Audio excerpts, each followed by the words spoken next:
tous, que la paix demeure sur vous.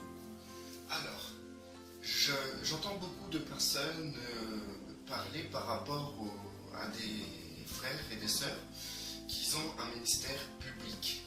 Donc, le plus souvent, j'entends dire que ces personnes-là sont des loups, car ils font ça, ils font ça, ils font ça, ils font ça. Et donc, par leurs fruits, on reconnaît qu'ils ne viennent pas de Dieu, c'est des loups, etc. Moi, ce que je tiens à mettre en valeur, c'est plutôt cette réflexion qui est que le ministère public est un ministère très difficile. Parce que les personnes qui sont dans ce genre de ministère sont dans le collimateur de toutes sortes de personnes. Des personnes qui sont de mauvaise foi, des personnes qui sont des religieux, des personnes qui font partie de fédérations et congrégations chrétiennes, des personnes qui ne font pas partie de ces fédérations et congrégations chrétiennes, des personnes qui sont super spirituelles, des personnes qui sont bébés spirituellement, et du coup ça donne de divers jugements qui sont totalement différentes des unes des autres, des uns des autres. Du coup, nous pouvons comprendre que le plus souvent, lorsque moi j'écoute certaines personnes s'exprimer par rapport au ministère, je peux constater que les personnes qui s'expriment sont des personnes qui n'ont pas de ministère public, premièrement, et ensuite, ces mêmes personnes n'ont pas une vie équilibrée dans le Seigneur. Donc, du coup, il est plus simple de juger une personne qui est mise en lumière, qui a un ministère public, qu'une personne qui n'est pas mise en lumière, qui n'a pas de ministère public. Nous savons, chacun d'entre nous, que nous avons des choses à changer dans nos vies. Si ce n'est pas des péchés, c'est des comportements, c'est des manières de raisonner, des manières de se comporter. Donc ces choses-là sont à changer. Et du coup, il n'y a personne qui peut voir dans votre maison, dans le secret, ce que vous faites. Donc vous n'êtes pas jugé.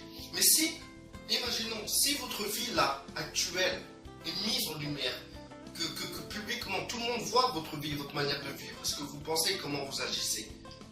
Alors imaginez-vous combien plus forte raison, vous aussi vous serez traité de loup.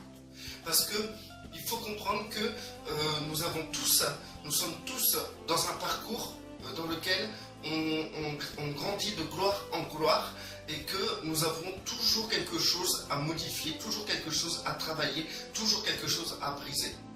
Donc, posez-vous la question, si maintenant votre vie est mise en lumière devant toute la populace chrétienne, imaginez-vous tous les critiques que vous aurez, des critiques des religieux, des non-religieux, des gens dans les congrégations et les dénominations chrétiennes, des gens qui sont au dehors des congrégations et des dénominations chrétiennes, des bébés spirituels, des supra-spirituels, de toutes sortes de catégories de chrétiens. Imaginez-vous si maintenant votre vie est mise en lumière.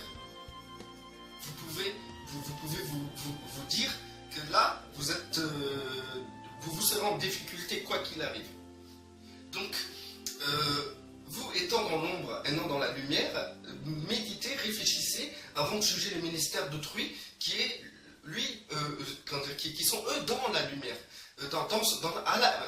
à la lumière de la vue de tout le monde. Donc, du coup, avant de juger la personne qui a un ministère public, qui a un appel public, il faut d'abord se dire si nous-mêmes, notre vie serait mise sur la place publique, comment on serait traité, comment les gens se comporteraient envers nous. Et maintenant, si vous avez quelque chose contre quelqu'un qui a un appel public, et bien dans ces cas-là, je vous conseillerais fortement au nom de notre Seigneur Yeshua de vous mettre à genoux et d'intercéder pour cette personne. Énormément. Intercéder, et surtout éviter de parler de cette personne à votre entourage comme quoi c'est des gens qui n'ont pas de Dieu, regarde leur vie, regarde comment ils se comportent, regarde qu'est-ce qu'ils font, parce que si on mettrait votre vie en place publique, vous-même, si on vous jugerait avec la mesure que vous mesurez ces hommes qui ont un ministère, un appel public, dans ces cas-là, vous serez considérés comme les pires des vermines dans le monde chrétien. C'est la vérité. C'est la vérité. Vous ne savez pas ce que le Seigneur peut faire avec une personne avant de le mettre en public. Parce que c'est son nom qui est insulté lorsque la personne se comporte mal. Maintenant, si la personne se comporte mal, le Père prendra plaisir à entendre vos intercessions. Maintenant, il faut vraiment avoir du bon sens. Ayez du bon sens. Posez-vous les bonnes questions. Jugez-vous vous-même de peur d'être jugé. Maintenant, ne soyez pas comme Jézabel avec Élie. Élie avait un appel public et donc après avoir démontré que la puissance de Dieu et que Dieu était avec lui, après avoir combattu les prophètes de Baal, il pouvait être glorieux, se réjouir en l'Éternel. Mais Jézabel a dit juste une phrase, juste un truc. Jézabel a dit juste un truc. Et ça conduit Élie dans une dépression. Alors imaginez-vous tout ce que vous pouvez dire à ces personnes qui ont un appel public, toutes les choses qu'ils peuvent encaisser. Et souvent, je pense qu'ils peuvent être en dépression à cause de ce que vous faites et de la manière que vous les jugez. De la manière que vous êtes tout le temps sur eux. Tout le temps sur eux. Tout le temps sur eux. Et du coup, ne soyez pas comme Jézabel qui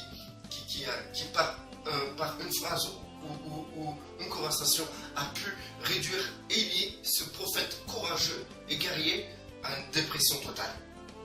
Ne soyons pas Jézabel, mais plutôt soyons des Sème et des Japheth qui couvraient leur père, qui ont couvert leur père pour ne pas voir leur nudité. L'intercession et la couverture des personnes, pour les personnes qu'on considère nues. Donc si vous voyez des personnes nues, eh ben, il faut les couvrir. Il faut les couvrir par vos prières et votre intercession. Ce n'est pas votre mauvaise langue, ni ce que vous tirez derrière leur dos qui vont, les choses que vous tirez derrière leur dos qui vont les aider. Si vous voulez vraiment être quelqu'un serviable dans le camp du Christ, il est important de prier lorsque vous voyez quelque chose. Couvrez la nudité de cette personne. Vous ne savez pas comment, ce que vous faites lorsque vous dites que cette personne n'est pas de Dieu en sachant qu'il a le Saint-Esprit. Vous ne savez pas dans quoi vous embarquez là. Donc, si vous êtes sûr que cette personne ne vient pas de Dieu, quoi qu'il arrive, ça ne vous empêche pas de prier parce que le Seigneur nous demande de prier même pour nos ennemis. Donc, priez pour eux. Conclusion, priez pour eux. Que la paix soit sur vous. Celui qui est béni reste béni. Celui qui n'est pas béni soit béni au nom puissant de notre Seigneur Yeshua pour la gloire du Père seul.